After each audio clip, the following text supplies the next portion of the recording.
All right, we are here with Andrew Chabon, and we are talking track. So, Andrew, good morning, and how are you? Good afternoon over here. Yeah. How are you doing Doing today? good. We're doing good. Doing good. Good. Okay, so we talked before about a few things, but go ahead and let the audience know about your introductory to track and how you and track officially started. I started track in middle school unintentionally when I just kind of did our town-wide track meet. And I did whatever events I did. I wasn't that good at the time. I kind of just ran and I was okay. And then in eighth grade, we did our school tryouts, so to speak. I was the second best kid in all of the events behind the one other kid, but I was the best in the hurdles. I'm like, all right, I'm taking the hurdles then. And I did pretty well there. And I figured out, got to high school. I'm like, okay, I like the hurdles. I'll do the hurdles there. I was one of the few volunteers for hurdles in high school. Most hurdlers, I feel like, don't really want to hurdle. They more get thrown in because they need hurdlers in a lot of cases. And I was like, I'll do it.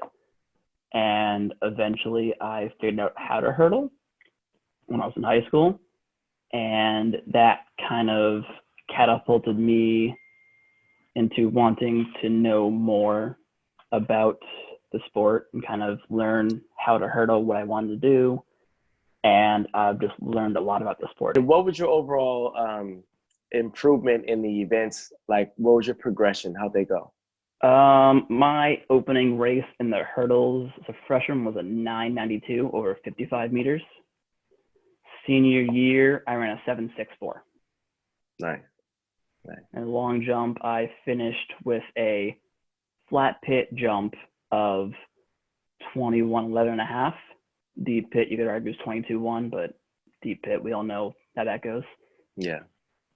Okay. And then, so you got this opportunity to run at the next level, obviously. So how did that come about?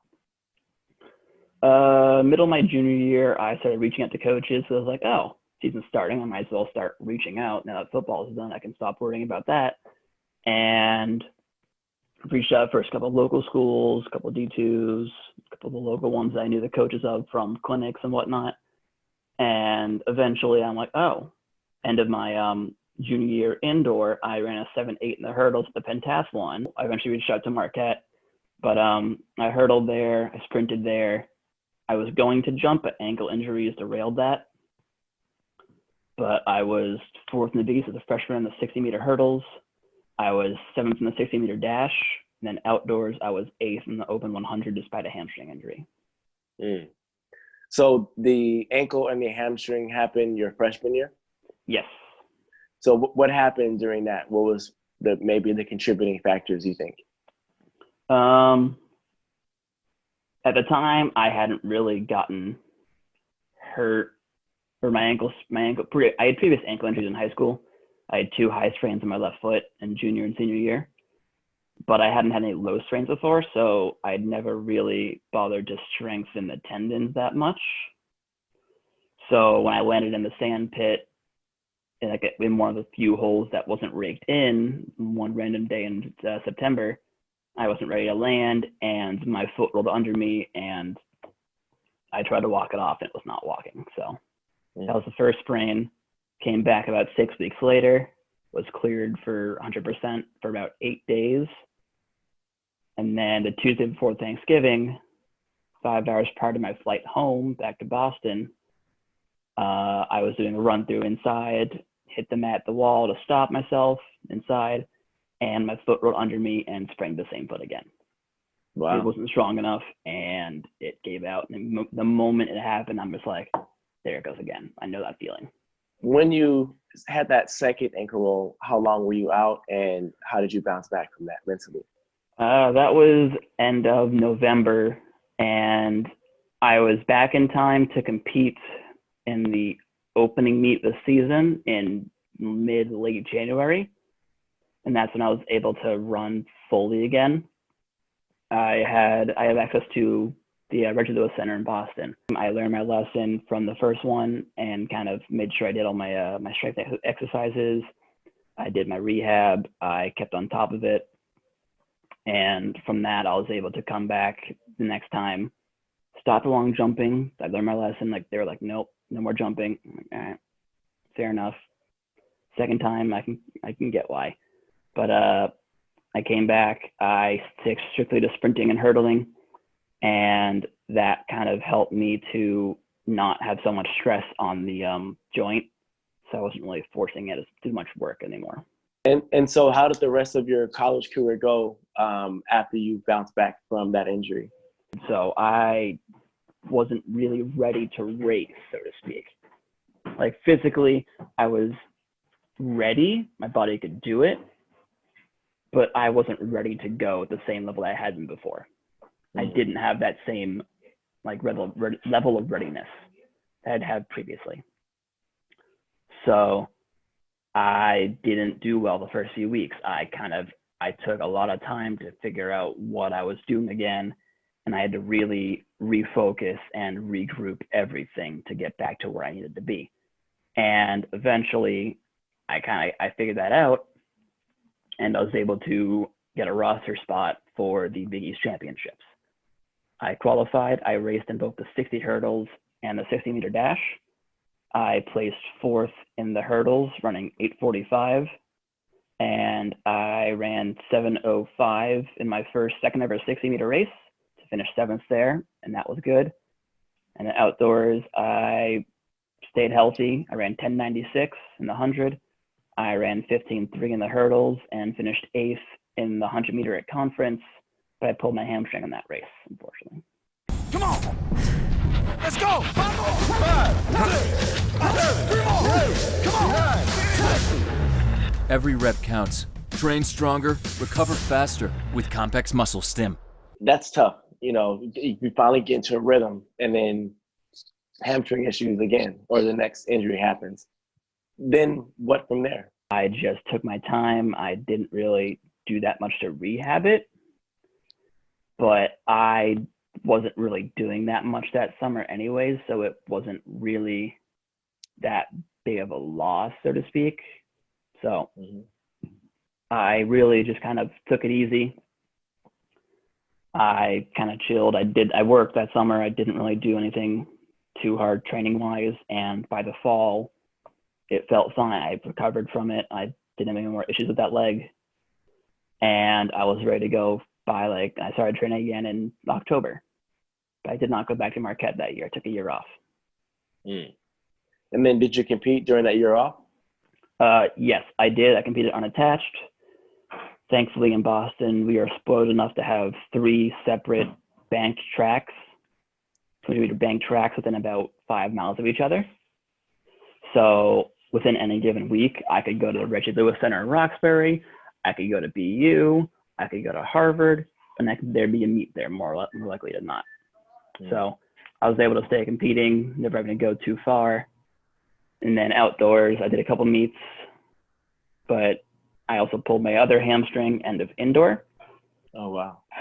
Now we're looking at, the final 2 years of high school, then the next 2 years of college / intermission of college, of injury. Obviously, a coach could joke around and say, oh, you're just clumsy. How does that consecutive injury streak wear on your emotional? It's demoralizing. It's hard because you're like, oh, I'm in this hot streak. I'm finally healthy. And then all of a sudden it's gone again. And you're not there where you were. And you have to recover again before you can start training and competing again. And it's not easy. How did you manage your emotions throughout the whole process? It's the first time I didn't. In my freshman year in college, I kind of collapsed. I didn't have it together yet between stress from school and classes and track, all the responsibilities. I kind of fell apart. I fell into a depressive state for about a month. I didn't go to class. I went to rehab sometimes. I barely went to practice. I didn't lift, even though I couldn't really at the time, but if I could have, I didn't. And I was kind of lost for a time. I had no motivation. And for me, someone like who's been living and breathing and loving track the last 4 or 5 years, for me, not wanting to go to practice, like to anyone who knows, it's the first red flag, like, okay, something's really wrong here. I reached out to my athletic advisor, I reached out to the counseling center, and I reached out to people who I knew could help me. And that was what got me back on my feet that time. And learning from that, the next time, like, I knew that I had to find help if I was ever in that position again. So when I got hurt again, I didn't isolate myself like I did that time. I looked for other people. I looked for help. I did what I had to do. I found counselors. I found people I could talk to, people I could help let my emotions out instead of just sheltering myself in isolation for 4 weeks and doing nothing. So making sure that there was someone to talk to and someone to reach out to was super, super key there. Yeah. And so now, off this last injury, did you adjust anything or change or add anything to specifically to your mental side?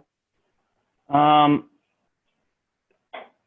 the last one, no, I've developed like my own kind of support system, so to speak. I've been coaching at a couple high schools in the area in the past couple of years. So I've developed a rapport with the staff. So if I have troubles, I can go to them. Most of them are teachers also. So they kind of know what to look for, what to deal with there. So they're experienced in that regard. So I always have someone to talk to as a friend, even if not as a colleague. So they've been super helpful there. I've had my friends from school, my friends from track all over the place. They've all been super helpful and kind of allowed me to have a level of support that I didn't really feel when I was at Marquette. So what's next for you? You said you're now looking to go back to another school. I'm currently enrolled at Mass Bay Community College in Wellesley, Mass. I should be graduating in the fall, and I'll be transferring from there to UMass Amherst.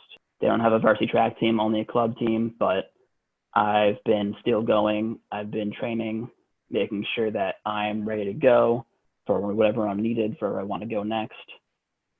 So I've been taking care of myself. After I went to PT in the summer, it's like, all right, I'm going to take care of my hamstring this time. I'm not going to be dumb and foolish and try to self-rehab again. I've learned my lesson.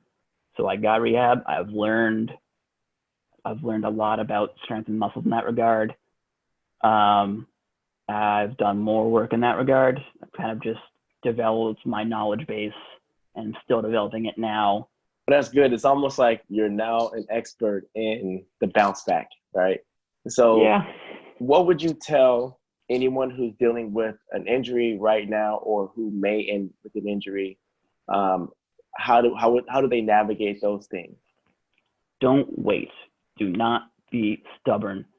Tell your coaches, tell your athletic trainer, tell somebody, but get help as soon as possible, because the longer you hold it in, the longer you don't tell anybody, the worse it's probably going to get. And unless you get really lucky and ends up being nothing, which usually does not happen, these kinds of things, you could get really bad. You could lose the rest of your season. You could lose another year or two. You could lose your whole career. Don't be stubborn. Tell your coaches, tell the trainers, and if you need help, never be afraid to reach out. There's always somebody there to help you. Find somebody, doesn't matter who, find someone you can talk to, someone you can communicate with, someone you can just share your feelings with. It doesn't matter for what purpose, just talk to somebody and never be afraid to find help. That sounds like the perfect message. All right, Andrew, well, it was a great conversation with you, hearing your story, and I'm sure we're going to be able to recap with you coming soon to hear about your successes back in college competing and hopefully having a healthy season to finish things off and to hopefully go further than that. Absolutely. So great talking to you, and we'll be talking to you soon. Sounds good.